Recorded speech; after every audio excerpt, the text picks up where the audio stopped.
A long time ago, on October 29th, 2008, I was a wild and silly teenager that died. I was in a single motor vehicle car crash. There was 6 of us in a vehicle, and the roads were icy. We were teenagers partying and under the influence. The driver was intoxicated. We were coming down Twilliger, and the car spun out. We flipped 5, 9, 15 times. I wasn't wearing a seatbelt, and I was ejected through the front windshield, and I landed on a guardrail. An angel, really, a bystander, saw the entire crash happen, and he was actually an off-duty stollery nurse, so he knew exactly what to do in an emergency. He called 911, and he actually tackled the driver who stood up and was running towards me when I was lying on the guardrail. I was resuscitated and sent to the University of Alberta hospital. I went from being able-bodied, active, very athletic, into sports, 18 years old, to ICU. I was then put in a coma for the next 3.5 weeks. I broke my neck and my back in 10 places. I had ruptured my spleen, collapsed lungs, and I had a trach. I was attached to all kinds of tubes. When I woke from that coma, there was no time to be like, oh my goodness, what happened? I was still in the battle. I was still trying to survive. I had collapsed lungs and struggled through pneumonia. So it took me a long time to get out of intensive care. But eventually I did. The doctors didn't give my family much hope, and I was supposed to be institutionalized for the remainder of my life, which wasn't expected to be very long. Now, thankfully, I did continue to get better and become stabilized enough. Just about 4 months in intensive care to meet with the rehabilitation doctor, so I could be transferred to the Glenrose. Now, when I first met the rehabilitation doctor, he poked every inch of my body, tested my sensation levels, left the room to confer, returned, and towered over my bed, looked down on me and said, "Natasha, you will never walk again."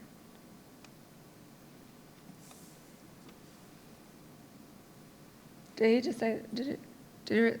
No, I want to use some of Brian's words here, because I was an 18-year-old full of rage and I didn't want to believe him. No. I moved down to the Glenrose Hospital, where I was really faced with drones of the doctor, and I met with him on a daily basis, reminding me of my new limitations, my new disability, that I will never walk again. I cannot sweat on my own or feel my legs, let alone move them. I needed to depend on someone else for all of my care, and I do need 24-hour care. If I'm to be left alone, I can be considered a detriment to myself and to society. And school is going to be really challenging, as I did sustain a brain injury, and memory could be a struggle for me. Oh, and I don't burn calories the same as I used to, so be careful what I should eat. I spiraled deep down into depression. I became an insomniac, and I was just all of the above. Suicidal. I didn't know what what worth I had anymore. The best thing that happened to me at this point was getting out of the hospital, was getting out of the medical system, was getting out of that box that they put me in, getting out of those labels. Now, it was also the scariest because now I had to face you. I had to be in public. I had to face people who knew me and what I looked like before my injury. Through some of my research, I discovered Hubert Bloomer's theory called social interactionism. Now, his theory can be summed up in about 3 different points. Okay, bear with me. Okay, I found this on the web for can be. Siri's talking to me. Another accessibility device that is very useful, but not at this time. Okay, so social interactionism. Basically, we act and how we act towards things are based on the meanings that we associate with them. That these meanings are created through our social interactions with each other. And then these meanings are interpreted and transformed to make sense to us. It's kind of confusing. It's a lot, but I swear it makes sense. Our thoughts are affected by how we think other people think about us. There are people, as some of you have talked about, who are so self-conscious about their physical appearance, their abilities, they don't want to go out in public except for what is absolutely necessary. There are different levels of trauma, and these levels affect our emotions, affect our decision-making, and affect how we feel and think about ourselves. And it all comes back to identity and self-identity. How we feel about ourselves affects what we can do with our own lives. And that is all based and surrounded by how we interact with each other and other people. So after I left the hospital, I continued. And before my car crash, I was an actor. I was a young actor, and I've always wanted to be an actor.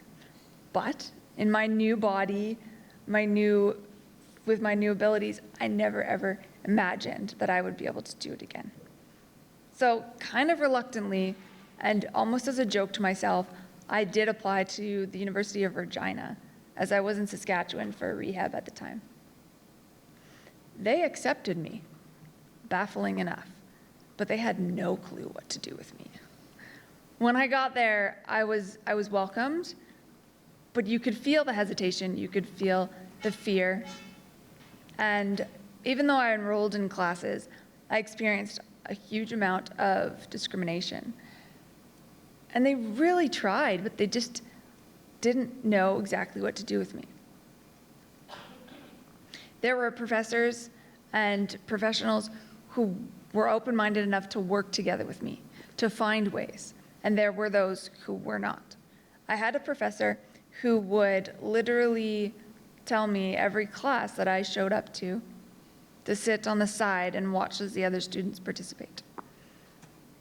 This went on a little bit.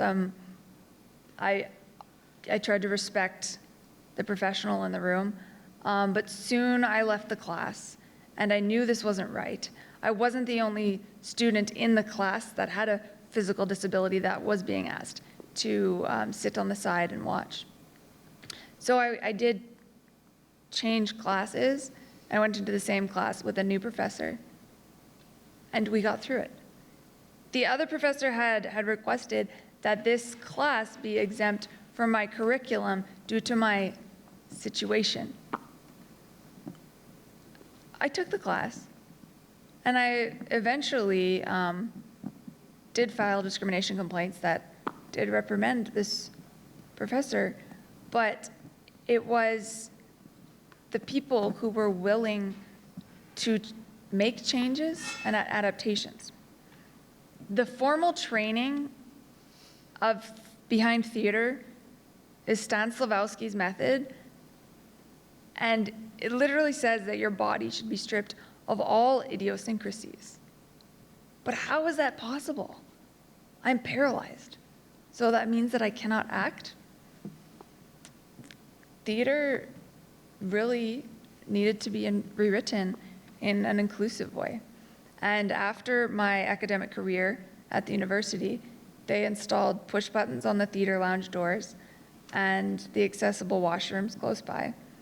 And they created a diversity and inclusion class to educate people more on inclusive theater and how to devise it.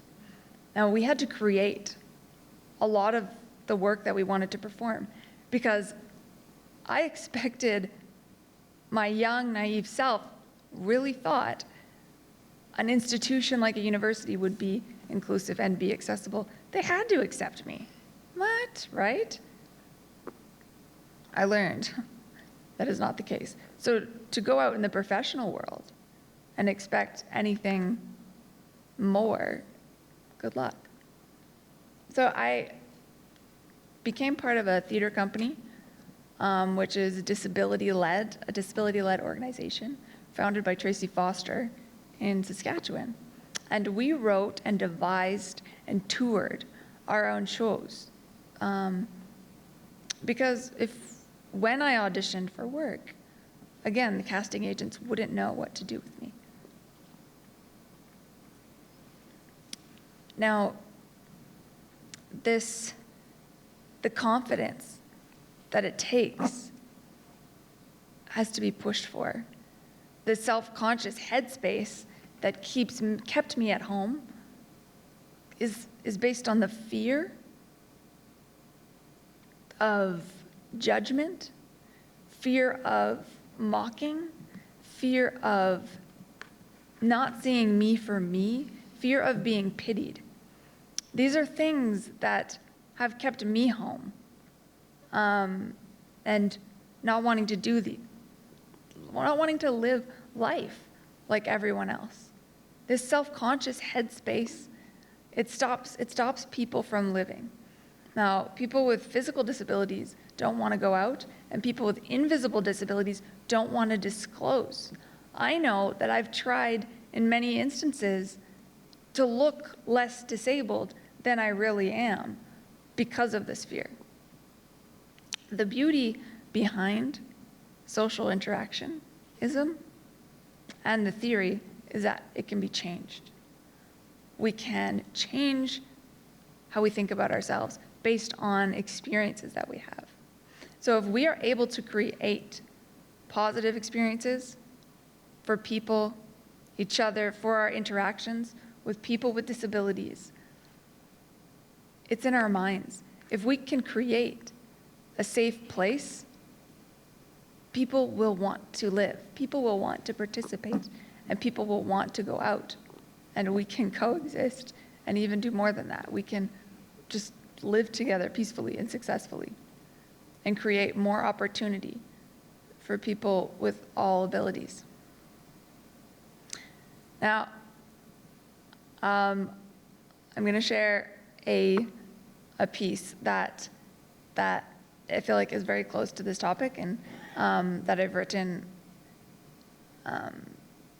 over the years. And usually I do have a beatboxer behind me, but since I'm lacking that, just bear with me.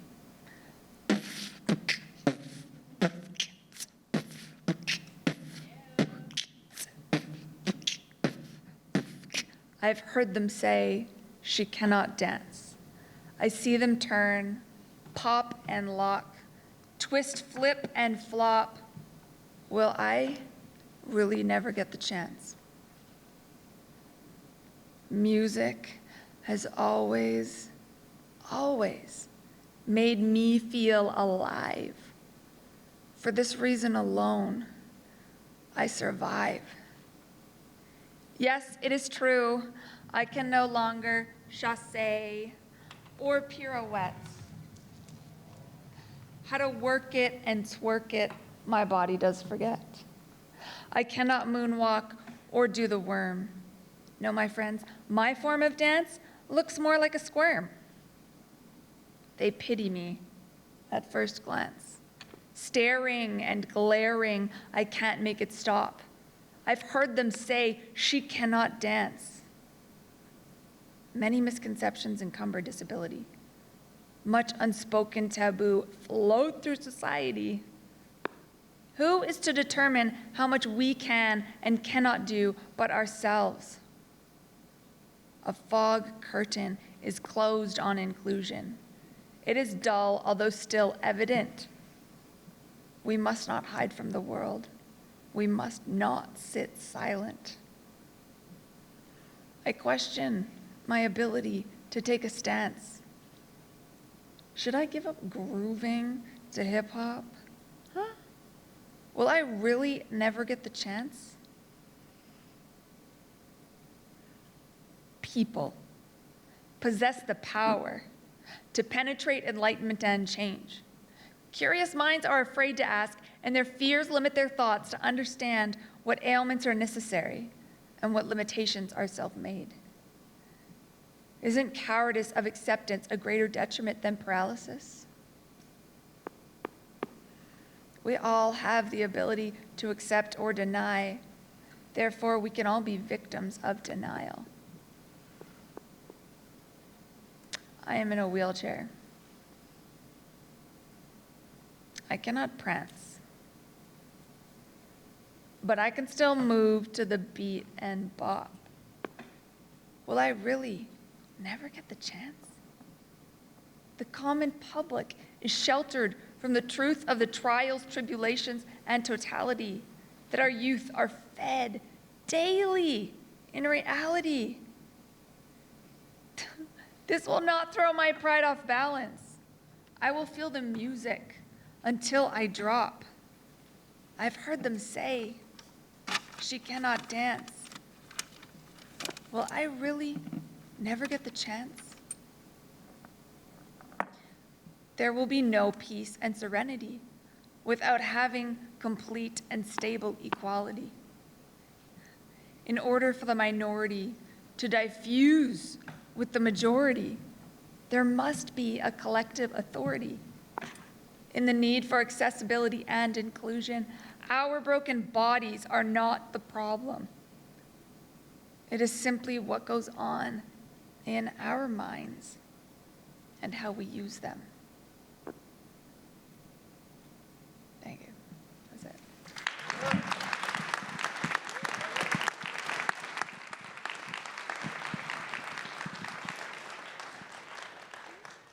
Natasha, did you just write that like a week ago? I feel like, okay. When you're doing the hip hop beats, I swear I started seeing your hips move. I think you were getting into the groove for it. Honestly, what challenges do you have, or maybe that you see in other people that you just want other people to be aware of, to be more inclusive about? I know it's a loaded question, maybe a little bit. I honestly, it's hard to say because I've gained a lot of confidence, but a lot of challenges are mental. A lot of challenges is insecurity and that fear of just not believing I can do it, not knowing that it's out there. Something that I didn't talk about really was becoming a mom. I recently did become a mom, and that is something that was really scary because traditionally you don't see it. You don't see it out there, and you don't really know about it. Even the medical world, my experience shocked doctors, shocked hospital staff, and it's baffling, but it's out there.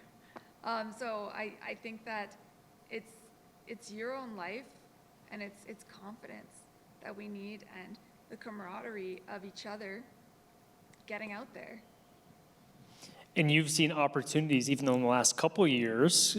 Can you talk about maybe some of the opportunities you have on the horizon for Natasha? Absolutely.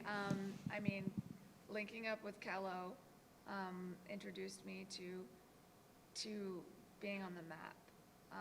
and getting back into modeling with a disability, which is something that I didn't really see happening this late in life. I was signed with Lancome to model a product called HAPTA, where it's an adaptable, it's actually an AI product that helps people apply lipstick, apply mascara, apply makeup. And it's really new on the market. It's still up and coming, but it's putting disability on the beauty map. So it's something that I'm really proud to be part of.